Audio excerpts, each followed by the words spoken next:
নমস্কার বন্ধুরা, লিপিকা কিচেনে সবাইকে স্বাগত।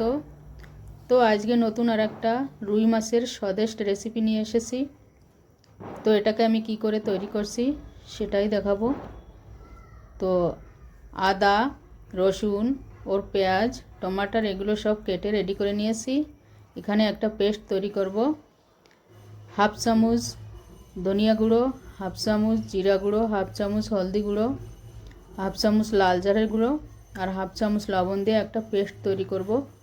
এর ভিতর কিছুটা জল দিয়ে দেব। এই পেস্টটা যদি একটু গরম জল দিয়ে করা হয় তাহলে খুবই টেস্টি হবে সবজিতে। তো এর ভিতরে 2 চুটকি গরম মশলাও দিয়ে দিয়েছি। তো এর ভিতরে কিছুটা কুনকুনা গরম জল দিয়ে দিলাম। এটাকে একটুখানি সময় গুলে সাইডে রেখে দেব।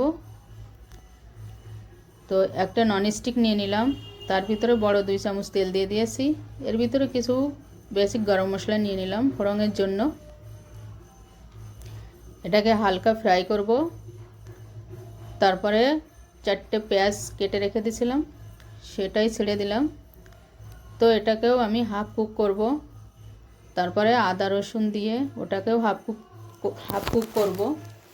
তারপরে যে ঘোলটা বানিয়েছিলাম মশলার ওটাও দিয়ে দিলাম, ওটাও হাফ কুক করব। তারপরে যে টমেটোটা কেটে রেখেছিলাম ওটাও হাফ কুক করে একটুখানি জল দিয়ে ভালো করে ওটাকে জ্বালিয়ে নেব। তারপরে মাছগুলো দিয়ে দিলাম। তোমরা যতটুকু ঝোল রাখতে চাইবে ততটুকুই জল দেবে। তো এখানে 3টে লোক খেতে পারবে অতটাই জল দিয়েছি আমি। তো ওটাকে ভালো করে সবজিটাকে ভালো করে আমি জ্বালিয়ে নিলাম, ঢেকে দিলাম। 2-3 বার ঢেকে ওকে উল্টিয়ে পাল্টিয়ে কমসে কম 8-9 মিনিট পর্যন্ত আমি একে ফুটিয়ে নিয়েছি। তো সবজিতে ভালোই কালার চলে এসেছে।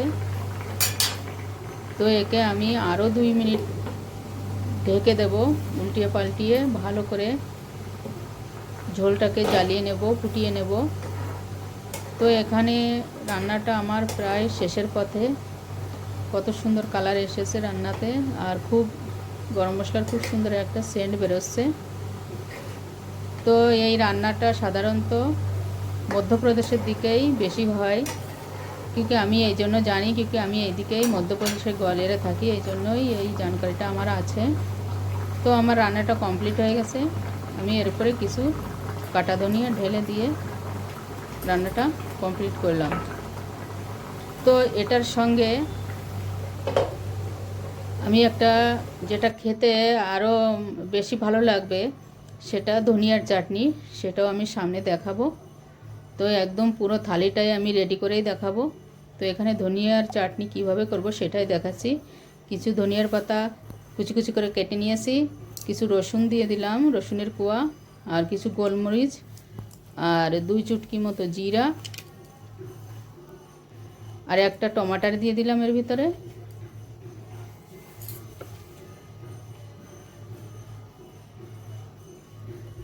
और हाफ চামচ লবণ, ওই স্বাদ অনুসারে পরে টেস্ট করে দেখতে হবে, যদি লবণে কম হয় তাহলে আর একটু দেওয়া যেতে পারে। আর একটা ঝালটা খুব তেজ, এই জন্যই আমি একটাই দিয়েছি। আর হাফ লেবু দিয়ে এটাকে আমি পিষে একটা পেস্ট করব। তো হয়ে যাবে আমাদের ধনিয়ার পাতা কমপ্লিট হয়ে যাবে। চাটনি আমার কমপ্লিট হয়ে গেছে। এখন এই সবজিটা ধনের চাটনি আর রুটির সঙ্গেই বেশি টেস্ট লাগে। তো রুটিগুলোও আমি করে নিচ্ছি এই পাশে।